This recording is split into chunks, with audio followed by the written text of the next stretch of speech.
E aí pessoal, tudo bem com vocês? Sejam muito bem-vindos ao Tagarelando. Estamos aqui em mais um vídeo no canal e novamente nesse quadro, o De Lado com Gabi, onde eu tenho aí o privilégio e a oportunidade de trazer para conversar aqui comigo, tagarelar junto com a gente, algum convidado especial, para a gente tratar, sim, sobre esse tema tão maravilhoso do universo literário. E hoje eu tenho aqui a maior honra de receber o reverendo Emílio Garofalo. Seja muito bem-vindo ao Tagarelando, fique super à vontade. O pastor Emílio é pastor da Igreja Presbiteriana Semear, lá em Brasília. Correto. Né? Tem um ministério pastoral já há quanto tempo? Eu estou nessa igreja já há 12 anos. 12 anos. Além disso, é escritor de livros que eu particularmente gosto muito e recomendo sempre que eu posso aqui pra vocês também os livros dele. E, sobre todas as coisas, eu acredito, um leitor ávido, né, pastor? Sim, com certeza. Como é que foi aí a sua jornada? Conta só um pouquinho aqui pra gente,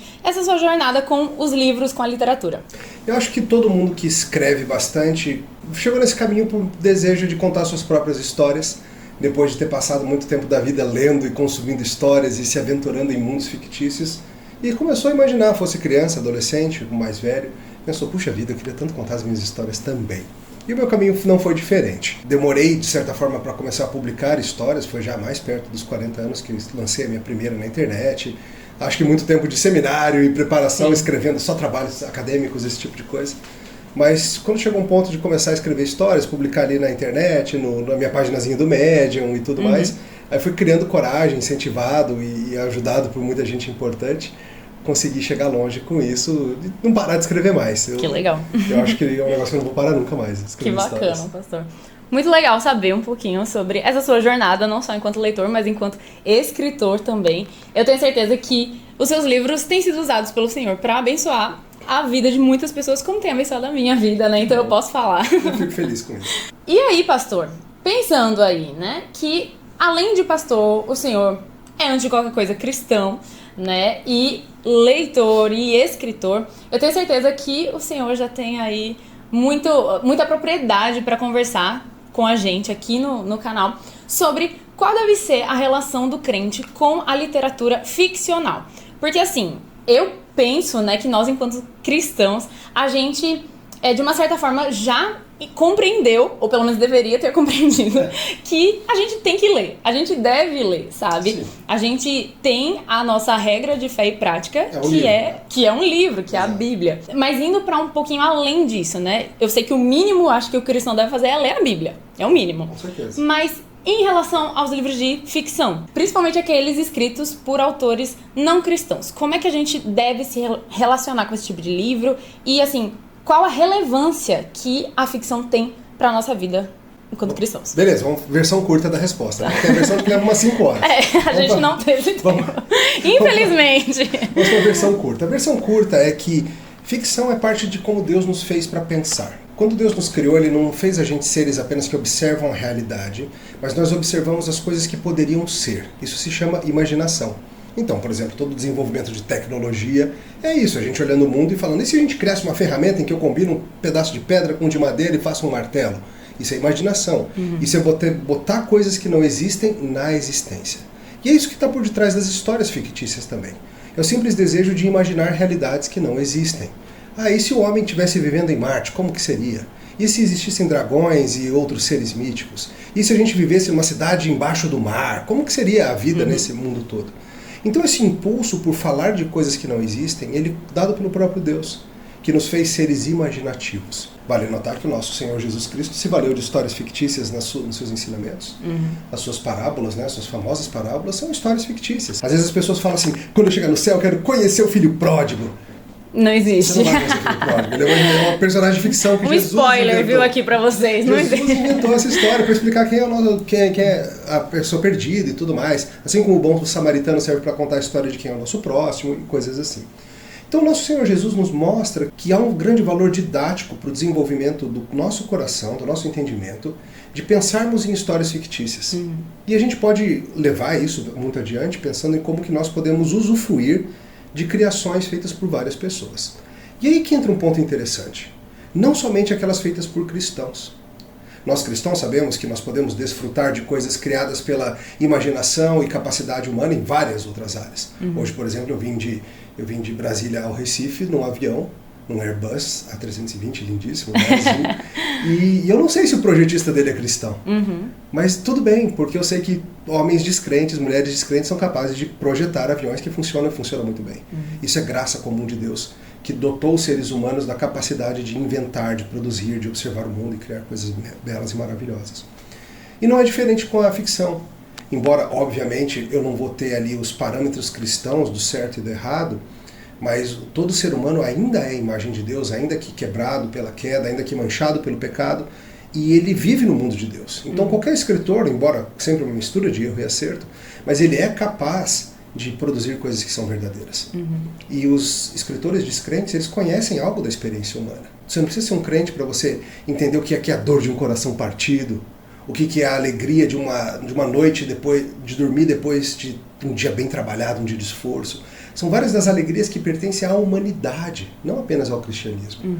Então, quando a gente lê essas coisas, a gente pode embarcar em várias viagens e jornadas fictícias e traz muito proveito. Um deles é justamente esse ampliar da minha experiência. Eu tenho a minha vida, a minha cosmovisão, vivo no meu mundinho, limitado a uma faixa etária, numa certa parte do mundo, numa época da história humana. Mas a humanidade é muito mais diversa que isso. E ao ler ficção, eu sou apresentado a maneiras e situações diferentes do que eu estou acostumado. Isso complica a minha visão, isso traz mais nuance para mim. E a nós, cristãos, isso é muito importante. Pode gerar até identificação, né? Sim. Mesmo de uma forma completamente inusitada, né? Sim, de um jeito que a gente não esperaria. Porque nós queremos nos conectar com as pessoas, certo? Nosso desejo é de criar pontes evangelísticas, pontes apologéticas, pontes de aconselhamento. E conhecer as pessoas é muito interessante. De vez em quando a gente ouve cristãos falando frases como: eu não sei como é que tem gente que faz isso. Eu sei que você não sabe, mas na cabeça dessas pessoas faz sentido. Agora, por que faz sentido para elas? Por que para elas isso é um modo normal de viver, um modo normal de agir, de pensar e coisas assim? Se você não entender isso, vai ser muito mais difícil para você encontrar essa pessoa no caminho com as verdades do Evangelho. Sendo que a ficção nos dá uma janela para a gente olhar para o coração das pessoas e entender por que está todo mundo lendo esse livro. Por que esse livro, essa história... E aí podemos ir além de livro, ficção em seriados, ficção em filmes. Por que tanta gente dessa faixa etária se identificou tanto com essa história e fala que isso é a minha vida, isso me descreve, isso me simboliza? Isso é uma janela importante pra gente entender e usar. Interessante. Eu não sei, eu fico até sem palavras, né, gente? A tagarela fica muda diante de tanta sabedoria, de tanta clareza, na verdade, né, sobre esse assunto. Porque, infelizmente, às vezes eu acabo escutando, né, de irmãos mesmo, irmãos na fé, que eu sei que estão sendo sinceros, né, em relação a como eles têm gerenciado aí a sua vida. E são pessoas sinceras que me dizem: Gabi, eu quero ler mais, só que eu não tenho tempo. Então, eu acabo preferindo, eu acabo optando por, nesse meu tempo de, beleza, eu vou sentar, vou ler um livro, então eu vou me dedicar a um livro cristão, sabe? Eu vou me dedicar a um livro de teologia, um livro mais objetivo, sabe? Que vai me trazer um conhecimento, assim, mais rápido, mais direto, sobre algo que essa pessoa considera ser mais edificante. Sim.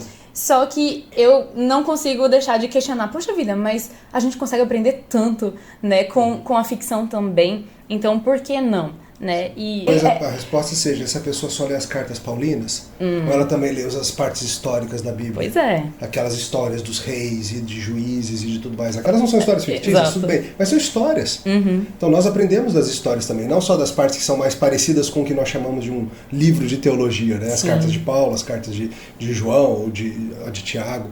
Mas a maior parte da Bíblia não é esse tipo de leitura. Pois é. A maior parte da Bíblia é composta de histórias, poesia, né, os salmos e assim por diante. Pois é, pessoal. Então, vale aí se questionar, né? Eu acho que a gente, enquanto crente, a gente precisa buscar uma vida de equilíbrio em todas as áreas da vida. E eu acho que a literatura não está excluída disso, né? Então, eu acho extremamente importante lermos livros de não ficção, né? Livros teológicos, livros cristãos que vão nos edificar de uma forma prática e objetiva, mas sem deixar de lado a ficção, porque acho que é muito enriquecedor, assim, tanto quanto, né? Mas de uma forma diferente, claro. E aí, seguindo mais ou menos aqui a nossa linha de raciocínio, se a gente parar pra pensar em 1 Coríntios 10:31, né, que fala sobre o quer comais, quer bebais, ou façais coisa qualquer, fazem tudo para a glória de Deus.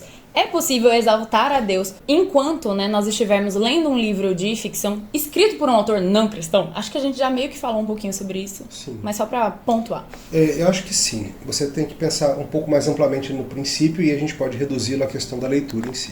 Talvez eu pudesse perguntar assim, é possível glorificar a Deus comendo uma refeição preparada por um chefe descrente? E a resposta seria óbvio, claro que sim, porque eu vou degustar aqueles sabores, eu sei que foi feito por Deus, eu vou ser grato a Deus por ter projetado a minha boca que gosta desses sabores e tudo mais, e me alegrar nisso. Então essa é uma pergunta que ninguém faz para outras áreas, mas quando chega na produção artística fica essa preocupação maior. E obviamente, com isso não estamos dizendo que toda e qualquer história de ficção ou de literatura ou de filme seja apropriada para um cristão, claro que não, tem alguns limites e isso é um outro assunto. A gente não está falando que está valendo tudo. Sim. Mas a gente está dizendo que sim, não é porque foi um descrente que fez que você não vai tirar daquilo algo que glorifica a Deus. E não é apenas no que aquilo está certo. Acho que isso que precisa entender. Se você está lendo, por exemplo, uma história escrita por um escritor bem pós-moderno, secular, como David Foster Wallace, que é uma das vozes dessa geração pós-moderna nos Estados Unidos, nos anos 90. Ele fala muitas coisas que são interessantíssimas, verdadeiras, ele fala muitas coisas que você fala assim, cara, isso está muito errado. Mas você glorifica a Deus em ver e perceber e falar, olha só como ele está dizendo coisa errada. Você glorificou a Deus nisso, em entender o erro dessa geração em algumas coisas e nisso, inclusive, estar mais apto para alcançar esses corações e para evitar em você mesmo esses mesmos caminhos, esses mesmos erros. Então, não é apenas quando você vê algo que concorda com a Bíblia, mas é a própria experiência da leitura de desfrutar da ideia de que somos seres feitos por Deus para usar a imaginação e honrá-lo assim. E aí, pastor, eu queria aproveitar para falar também um pouquinho sobre um gênero mais específico da ficção, que eu soube, assim, sabe, passarinhos me contaram, que o senhor gosta desse tipo de livro, que são os livros do gênero aí de fantasia. Eu gosto. Eu também gosto, já li um bocado aí, né, como a gente diz aqui. Às vezes eu recebo, assim, mensagens, né, de pessoas, tanto aqui no canal, às vezes lá no Instagram, me perguntando assim, Gabi, mas eu posso ler o livro tal? Aí eu vou ver, é um livro de fantasia, porque eu percebo que alguns crentes têm muito essa dúvida por serem livros que vão tratar não apenas do imaginário, do ficcional, mas também da magia, né? Sim, geralmente os livros de fantasia incluem magia. Muita gente fica muito preocupado com isso, né? Mas é muito interessante porque, veja, se você não pode ler sobre magia, tem partes da Bíblia que você não pode ler. Como, por exemplo, quando o rei Saul vai visitar uma bruxa em Endor para tentar falar com o morto Samuel. Então, aquilo lá é uma visita a uma bruxa, tentando fazer um contato mediúnico com alguém que já morreu. É um capítulo bem difícil da Bíblia de interpretar. Mas a Bíblia não proíbe você de ler sobre magia, ela proíbe você de praticar. Eu não tenho autorização para praticar necromancia, astrologia, essas coisas, tentar mover a realidade por meio de uso de forças ocultas, isso não é permitido a nós. O que não significa que eu não posso ler uma história de um Harry Potter sobre crianças ou jovens ou adultos que usam magia, ou que eu não possa ler um livro de fantasia, seja escrito por um cristão, como C.S. Lewis, ou outros escritos por descrentes também, na qual a magia é um elemento, sabe? Porque, de certa forma, magia e tecnologia são coisas que andam um pouco juntas. Quando você lê um livro de ficção científica com tecnologia que está muito distante da nossa capacidade, na prática não é diferente de alguém soltar uma bola de fogo com a mão. Porque você está usando coisas que não existem para atingir aqueles fins. Inclusive, há uma lei famosa de um dos grandes escritores da ficção científica que ele dizia que tecnologia suficientemente avançada é indistinguível de mágica. E essa é a ideia mesmo, de que quando você lê sobre Guerra nas Estrelas, qual a diferença de mágica ou tecnologia de um sabre de luz? É algo que está fora do nosso alcance de qualquer jeito. Então, no fundo, é a imaginação criando soluções para lutas ou outros problemas. Sim. Às vezes eu vejo pessoas assim se questionando, mas e quando a fantasia apela aí para o mundo espiritual? Então, é um livro que vai tratar sobre anjos, sobre demônios e vai mostrar aí essa luta de bem e mal. Geralmente, livro de fantasia mostra muito isso, né? Essa guerra entre o bem e entre o mal e tal. Seres que vão além dos humanos. Sim, e tal, exato. Né? Então, de novo, eu acho que quero só retomar aquilo de que cada pessoa tem que saber seu limite. Se ela não quer ler porque acha que isso vai violar a sua consciência, não leia. Tá? Ninguém tá sugerindo aqui que você deveria ler um livro que você acha que está indo contra Deus e tal. Talvez trabalhe a sua mente essas coisas e reflita se você está pensando corretamente. Mas a verdade é que a gente sabe muito pouco sobre esse mundo espiritual, né? A Bíblia fala só um tiquinho sobre anjos, até demônios. Porque não é o foco, né, eu acho. Não é o que Deus quis nos ensinar. Então, assim, tem algumas obras de ficção cristã. Teve nos anos 80, 90, tinha uma série famosa chamada Este Mundo Tenebroso no Brasil, que para muita gente era quase que Bíblia, que Nossa. o pessoal achava que estava ensinando ali como é a batalha espiritual. E não é tudo inventado, é uma obra de ficção. Só que nem os filmes sobre Apocalipse, né? Que também chegam e pegam, criam suas coisas. Então, assim, veja, de novo, não acho que tem problema você criar histórias em que você vai envolver seres sobrenaturais, por assim dizer. Meu último livro que eu lancei envolve algo parecido com um vampiro. Não é exatamente, mas ele mesmo diria que chamá-lo de vampiro é um negócio meio rebaixado. Mas eu não chamaria ele de vampiro. Mas olha aí, a gente já tem um gostinho do próximo livro, hein, que vem. Esse saiu já. Já. É o lançamento. Esse foi o último lançamento. Legal. Saiu em e-book. Se alguém quiser ler a história de vampiro aí. Legal. Vamos ver, talvez você tenha. Eu quero.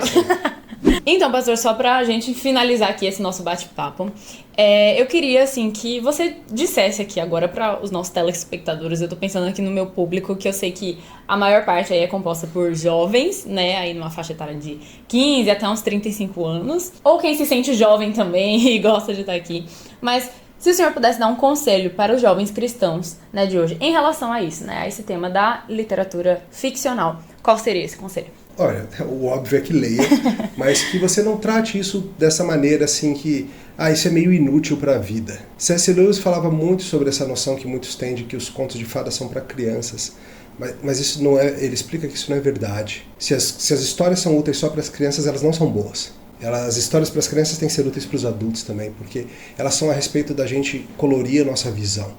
Então, meu conselho é não saia da ficção. Mas eu estou estudando para vestibular. Mas eu estou me preparando na faculdade. Mas isso, aquilo, concurso público. Você precisa irrigar essa parte da sua mente, que é a imaginação. Isso vai ser útil, inclusive, para essas outras coisas, tá? Com certeza. Médicos precisam de imaginação, pastores precisam de imaginação. Todas as profissões precisam, arquitetos, artistas, todos precisam dessa imaginação irrigada.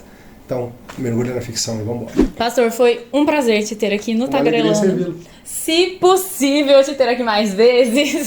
Fique super à vontade aqui também para retornar. Muito obrigado pelo convite. Se você aí também que está nos assistindo, se você gostou desse vídeo, não esquece de deixar o seu like, de acompanhar aqui o Instagram do pastor, as redes dele, acompanhar os seus vídeos, o vídeo lá da igreja dele no canal. E comprar os seus livros também, tá? O link de compra vai estar sempre aqui embaixo na descrição do vídeo. E a gente se encontra então no próximo vídeo. Olha aqui, ó, a participação especial nos bastidores. Como se não bastasse ela aparecer em um vídeo, ela já quer aparecer no segundo. E a gente se encontra então, pessoal, no próximo vídeo. Beijo grande. Tchau, tchau. Tchau.